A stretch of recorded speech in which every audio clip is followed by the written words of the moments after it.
और अद्भुत दृश्य सामने आया।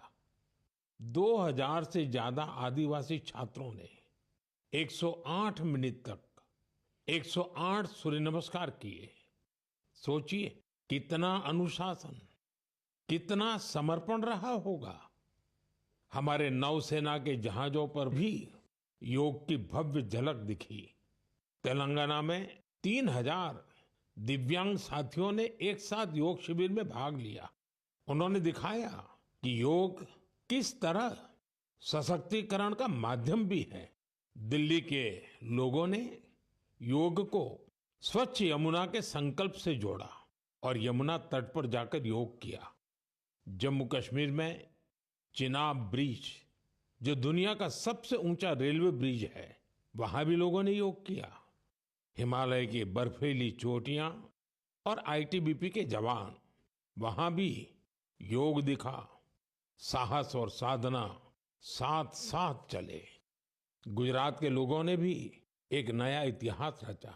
वडनगर में 2121 लोगों ने एक साथ भुजंगासन किया और नया रिकॉर्ड बना दिया।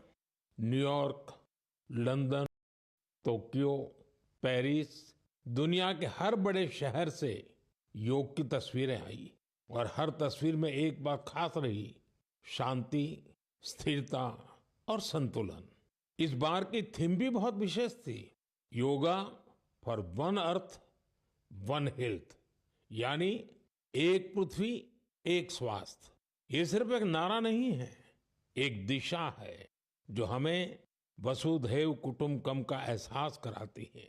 मुझे विश्वास है इस बार के योग दिवस की भव्यता ज्यादा से ज्यादा लोगों को योग को अपनाने के लिए जरूर प्रेरित करेगी। मेरे प्यारे देशवासियों, जब कोई तीर्थ यात्रा पर निकलता है तो एक ही भाव सबसे पहले मन में आता है, चलो बुलावा आया है। यही भाव हमारे धार्मिक यात्राओं की आत्मा है। ये यात्राएं शरीर के अनुशासन का, मन की शुद्धि का, आपसी प्रेम और भाईचारे का, प्रभु से जुड़ने का माध्यम है। इनके अलावा इन यात्राओं का एक और बड़ा पक्ष होता है। ये धार्मिक यात्राएं सेवा के अवसरों का एक महाअनुष्ठान भी होती हैं। जब कोई भी यात्रा होती है तो जितने लोग यात्रा पर जाते हैं, उससे ज्यादा लोग तीर्थ यात्रियों की सेवा के काम में जुड़ते हैं। जगह जगह भंडारे और लंगर लगते हैं। लोग सड़कों के किनारे प्याऊ लगवाते हैं। सेवा भाव से ही मेडिकल कैंप और सुविधाओं की व्यवस्था की जाती है। कितने ही लोग अपने खर्च से तीर्थ यात्रियों के लिए धर्मशालाओं की और रहने की व्यवस्था करते हैं। साथियों, लंबे समय के बाद कैलाश मानसरोवर यात्रा का फिर से शुभारंभ हुआ है। कैलाश मानसरोवर यानी भगवान शिव का धाम। हिंदू, बौद्ध, जैन हर परंपरा में कैलाश को श्रद्धा और भक्ति का केंद्र माना गया है। साथियों, 3 जुलाई से पवित्र अमरनाथ यात्रा शुरू होने जा रही है और सावन का पवित्र महीना भी कुछ ही दिन दूर है। अभी कुछ दिन पहले हमने भगवान जगन्नाथ जी की रथ यात्रा भी देखी है। ओडिशा हो, गुजरात हो या देश का कोई और कोना, लाखों श्रद्धालु इस यात्रा में शामिल होते हैं। उत्तर से दक्षिण, पूरब से पश्चिम, ये यात्राएं एक भारत श्रेष्ठ भारत के भाव का प्रतिबिंब है। जब हम श्रद्धा भाव से, पूरे समर्पण से और पूरे अनुशासन से अपनी धार्मिक यात्रा संपन्न करते हैं तो उसका फल भी मिलता है। मैं यात्राओं पर जा रहे सभी सौभाग्यशाली श्रद्धालुओं को अपनी शुभकामनाएं देता हूं। जो लोग सेवा भावना से इन यात्राओं को सफल और सुरक्षित बनाने में जुटे हैं, उन्हें भी साधुवाद देता हूं। मेरे प्यारे देशवासियों, अब मैं आपको देश की 2 ऐसी उपलब्धियों के बारे में बताना चाहता हूं जो आपको गर्व से भर देंगी। इन उपलब्धियों की चर्चा वैश्विक संस्थाएं कर रही हैं। WHO यानी विश्व स्वास्थ्य संगठन और ILO यानी इंटरनेशनल लेबर ऑर्गेनाइजेशन ने देश की इन उपलब्धियों की भरपूर सराहना की है। पहली उपलब्धि तो हमारे स्वास्थ्य से जुड़ी है।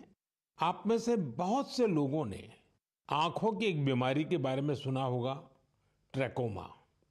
ये बीमारी बैक्टीरिया से फैलती है। एक समय था जब ये बीमारी देश के कई हिस्सों में आम थी। ध्यान नहीं दिया जाए तो इस बीमारी से धीरे धीरे आंखों की रोशनी तक चली जाती थी। हमने संकल्प लिया कि ट्रैकोमा को जड़ से खत्म करेंगे। और मुझे आपको ये बताते हुए बहुत खुशी है कि विश्व स्वास्थ्य संगठन यानी WHO ने भारत को ट्रैकोमा फ्री घोषित कर दिया है। अब भारत ट्रैकोमा मुक्त देश बन चुका है। ये उन लाखों लोगों की मेहनत का फल है जिन्होंने बिना थके, बिना रुके इस बीमारी से लड़ाई लड़ी। ये सफलता हमारे हेल्थ वर्कर्स की है। स्वच्छ भारत अभियान से भी इसे मिटाने में बड़ी मदद मिली। जल जीवन मिशन का भी इस सफलता में बड़ा योगदान रहा। आज जब घर घर नल से साफ पानी पहुंच रहा है तो ऐसी बीमारियों का खतरा कम हो गया है। विश्व स्वास्थ्य संगठन WHO ने भी इस बात की सराहना की है कि भारत ने बीमारी से निपटने के साथ साथ उसके मूल कारणों को भी दूर किया है। साथियों, आज भारत में ज्यादातर आबादी किसी न किसी सोशल प्रोटेक्शन बेनिफिट का फायदा उठा रही है। और अभी हाल ही में इंटरनेशनल लेबर ऑर्गेनाइजेशन ILO की बड़ी अहम रिपोर्ट आई है।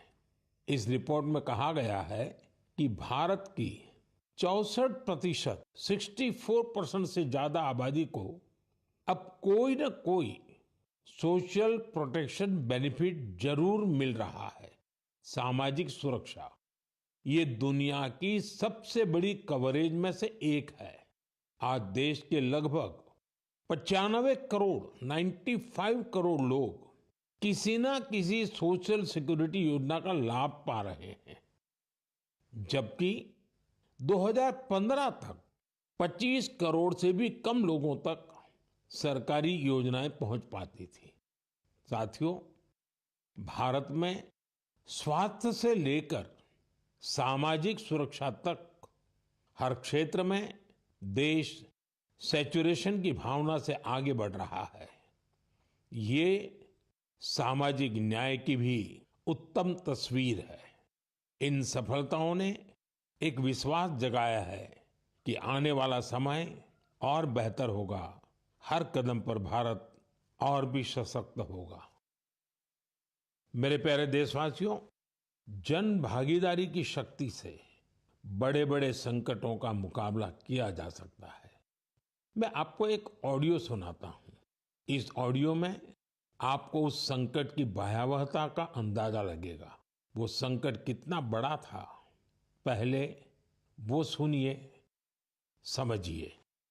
आखिर ये जो जुल्म हुआ 2 साल तक, जुल्म तो 5-7 साल से शुरू हो गया था, मगर वो शिखर पर पहुंच गया है 2 साल में, जब इमरजेंसी लोगों पर ठोक दी और अमानुषी बर्ताव लोगों के साथ किया गया।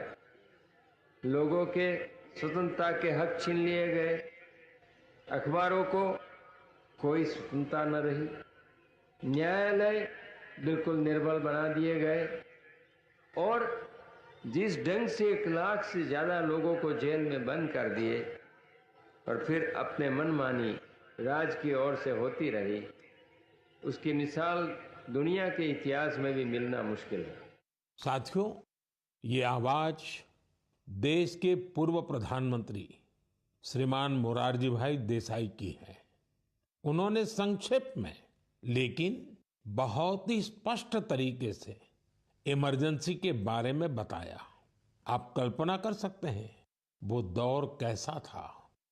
इमरजेंसी लगाने वालों ने ना सिर्फ हमारे संविधान की हत्या की, बल्कि उनका इरादा न्यायपालिका को भी अपना गुलाम बनाए रखने का था।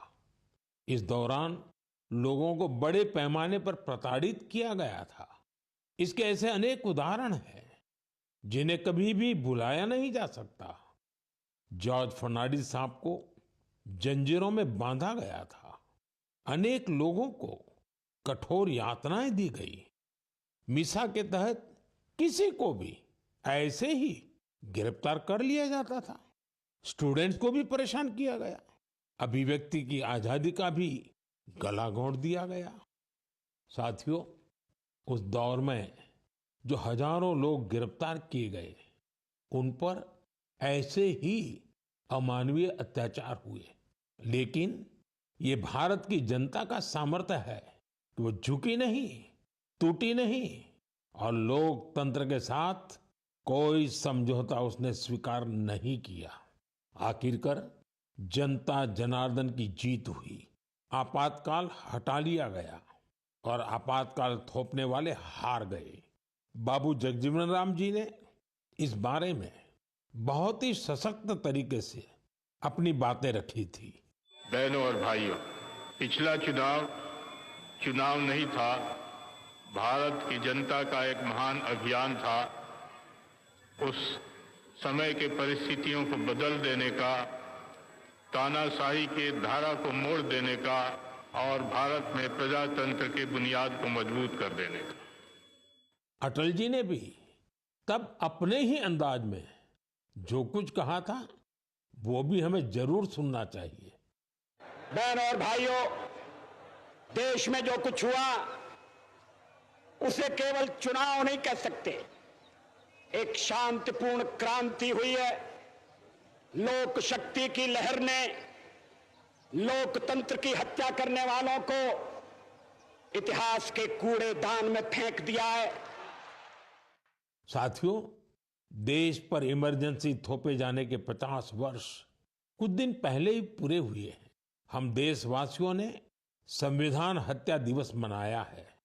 हमें हमेशा उन सभी लोगों को याद करना चाहिए जिन्होंने इमरजेंसी का डटकर मुकाबला किया था। इससे हमें अपने संविधान को सशक्त बनाए रखने के लिए निरंतर सजग रहने की प्रेरणा मिलती है। मेरे प्यारे देशवासियों, आप एक तस्वीर की कल्पना कीजिए। सुबह की धूप पहाड़ियों को छू रही है। धीरे धीरे उजाला मैदानों की ओर बढ़ रहा है और उसी रोशनी के साथ बढ़ रही है फुटबॉल प्रेमियों की टोली। सीटी बजती है और कुछ ही पलों में मैदान तालियों और नारों से गूंज उठता है। हर पास, हर गोल के साथ लोगों का उत्साह बढ़ रहा है। आप सोच रहे होंगे कि कौन सी खूबसूरत दुनिया है। साथियों, ये तस्वीर असम के एक प्रमुख क्षेत्र बोडोलैंड की वास्तविकता है। बोडोलैंड आज अपने एक नए रूप के साथ देश के सामने खड़ा है। यहाँ के युवाओं में जो ऊर्जा है, जो आत्मविश्वास है, वो फुटबॉल के मैदान में सबसे ज्यादा दिखता है। बोडो टेरिटोरियल एरिया में बोडोलैंड कैंप कप का आयोजन हो रहा है। ये सिर्फ एक टूर्नामेंट नहीं है, ये एकता और उम्मीद का उत्सव बन गया है। 3,700 से ज्यादा टीमें, करीब 70,000 खिलाड़ी और उनमें भी बड़ी संख्या में हमारी बेटियों की भागीदारी। ये आंकड़े बोडोलैंड में बड़े बदलाव की गाथा सुना रहे हैं। बोडोलैंड अब देश के खेल नक्शे पर, स्पोर्ट्स के मैप पर अपनी चमक और बढ़ा रहा है। साथियों, एक समय था जब संघर्ष ही यहाँ की पहचान थी। तब यहाँ के युवाओं के लिए रास्ते सीमित थे, लेकिन आज उनकी आंखों में नए सपने हैं और दिलों में आत्मनिर्भरता का हौसला है। यहाँ से निकले फुटबॉल खिलाड़ी अब बड़े स्तर पर अपनी पहचान बना रहे हैं। हालीचरण नारजारी, दुर्गा बोरो, अपूर्वा नारजारी, मनबीर बसुमतारी, ये सिर्फ फुटबॉल खिलाड़ियों के नाम नहीं है। ये उस नई पीढ़ी की पहचान है जिन्होंने बोडोलैंड को मैदान से राष्ट्रीय मंच तक पहुंचाया। इनमें से कई ने सीमित संसाधनों में अभ्यास किया। कई ने कठिन परिस्थितियों में अपने रास्ते बनाए और आज इनका नाम लेकर देश के कितने ही नन्हे बच्चे अपने सपनों की शुरुआत करते हैं। साथियों, अगर हमें अपने सामर्थ्य का विस्तार करना है तो सबसे पहले हमें अपनी फिटनेस और वेलबीइंग पर ध्यान देना होगा।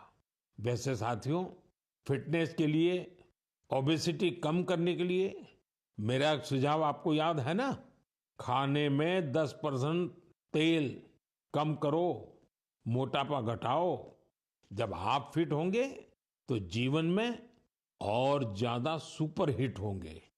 मेरे प्यारे देशवासियों, हमारा भारत जिस तरह अपनी क्षेत्रीय, भाषाई और सांस्कृतिक विविधता के लिए जाना जाता है, उसी तरह कला, शिल्प और कौशल की विविधता भी हमारे देश की एक बड़ी खूबी है।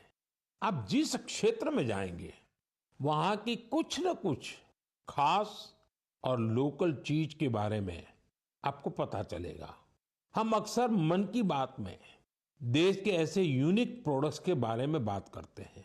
ऐसा ही एक प्रोडक्ट है मेघालय का एरी सिल्क। इसे कुछ दिन पहले ही जीआई टैग मिला है। एरी सिल्क मेघालय के लिए एक धरोहर की तरह है। यहाँ की जनजातियों ने, खासकर खासी समाज के लोगों ने पीढ़ियों से इसे सहेजा भी है और अपने कौशल से समृद्ध भी किया है। इस सिल्क की कई ऐसी खूबियां हैं जो इसे बाकी फैब्रिक से अलग बनाती हैं। इसकी सबसे खास बात है इसे बनाने का तरीका। इस सिल्क को जो रेशम के कीड़े बनाते हैं, उसे हासिल करने के लिए कीड़ों को मारा नहीं जाता है, इसलिए इसे अहिंसा सिल्क भी कहते हैं। आजकल दुनिया में ऐसे प्रोडक्ट्स की डिमांड तेजी से बढ़ रही है जिनमें हिंसा न हो और प्रकृति पर उनका कोई दुष्प्रभाव न पड़े। इसलिए मेघालय का एरी सिल्क ग्लोबल मार्केट के लिए एक परफेक्ट प्रोडक्ट है। इसकी एक और खास बात है, ये सिल्क सर्दी में गर्म करता है और गर्मियों में ठंडक देता है। इसकी एक खूबी इसे ज्यादातर जगहों के लिए अनुकूल बना देती है। मेघालय की महिलाएं अब सेल्फ हेल्प ग्रुप के जरिए अपनी इस धरोहर को और बड़े स्केल पर आगे बढ़ा रही हैं। मैं मेघालय के लोगों को एरी सिल्क को जीआई टैग मिलने पर बधाई देता हूं। मैं आप सबसे भी अपील करूंगा, आप भी एरी सिल्क से बने कपड़ों को जरूर ट्राई करें। और हाँ, khadi, handloom, handicraft, vocal for local, इन्हें भी आपको हमेशा याद रखना है। ग्राहक भारत में बने प्रोडक्ट ही खरीदें और व्यापारी भारत में बने प्रोडक्ट ही बेचें, तो आत्मनिर्भर भारत अभियान को नई ऊर्जा मिलेगी। मेरे प्यारे देशवासियों, विमेन लेड डेवलपमेंट का मंत्र भारत का नया भविष्य गढ़ने के लिए तैयार है। हमारी माताएं, बहनें, बेटियां आज सिर्फ अपने लिए ही नहीं बल्कि पूरे समाज के लिए नई दिशा बना रही हैं। आप तेलंगाना के भद्राचलम की महिलाओं की सफलता के बारे में जानेंगे तो आपको भी अच्छा लगेगा। ये महिलाएं कभी खेतों में मजदूरी करती थी, रोजी रोटी के लिए दिन भर मेहनत करती थी। आज वही महिलाएं मिलेट्स, श्री अन्न से बिस्किट बना रही हैं। भद्रादी मिलेट मैजिक नाम से ये बिस्किट हैदराबाद से लंदन तक जा रहे हैं। भद्राचलम की इन महिलाओं ने सेल्फ हेल्प ग्रुप से जुड़कर ट्रेनिंग ली। साथियों, इन महिलाओं ने एक और सराहनीय काम किया है। इन्होंने गिरी सैनिटरी पैड्स बनाना शुरू किया। सिर्फ 3 महीने में 40,000 पैड्स तैयार किए और उन्हें स्कूलों और आसपास के ऑफिसों में पहुंचाया, वो भी बहुत ही सस्ती कीमत पर। साथियों, कर्नाटका के कलबुर्गी की महिलाओं की उपलब्धि भी बेहतरीन है। इन्होंने ज्वार की रोटी को एक ब्रांड बना दिया है। इन्होंने जो कोऑपरेटिव बनाई है उसमें हर रोज 3,000 से ज्यादा रोटियां बन रही हैं। इन रोटियों की खुशबू अब सिर्फ गांव तक सीमित नहीं है। बेंगलुरु में स्पेशल काउंटर खुल चुका है। ऑनलाइन फूड प्लेटफॉर्म पर ऑर्डर आ रहे हैं। कलबुर्गी की रोटी अब बड़े शहरों के किचन तक पहुंच रही है। इसका बहुत शानदार असर इन महिलाओं पर पड़ा है। उनकी आय बढ़ रही है। साथियों, अलग अलग राज्यों की इन गाथाओं में अलग अलग चेहरे हैं, लेकिन उनकी चमक एक जैसी है। ये चमक है आत्मविश्वास की, आत्मनिर्भरता की। ऐसा ही एक चेहरा है मध्य प्रदेश की सुमा उइके। सुमा जी का प्रयास बहुत सराहनीय है। उन्होंने बालाघाट जिले के कटंगी ब्लॉक में सेल्फ हेल्प ग्रुप से जुड़कर मशरूम की खेती और पशुपालन की ट्रेनिंग ली। इससे उन्हें आत्मनिर्भरता की राह मिल गई। सुमा उइके की आय बढ़ी तो उन्होंने अपने काम का विस्तार भी किया। छोटे से प्रयास से शुरू हुआ ये सफर अब दीदी कैंटीन और थर्मल थेरेपी सेंटर तक पहुंच चुका है। देश के कोने कोने में ऐसी ही अनगिनत महिलाएं अपना और देश का भाग्य बदल रही हैं। मेरे प्यारे देशवासियों, पिछले दिनों मुझे वियतनाम के बहुत से लोगों ने विभिन्न माध्यमों से अपने संदेश भेजे। इन संदेशों की हर पंक्ति में श्रद्धा थी, आत्मीयता थी। उनकी भावनाएं मन को छूने वाली थी। वो लोग भगवान बुद्ध के पवित्र अवशेषों, रेलिक्स के दर्शन कराने के लिए भारत के प्रति अपना आभार प्रकट कर रहे थे। उनके शब्दों में जो भाव थे वो किसी औपचारिक धन्यवाद से बढ़कर थे।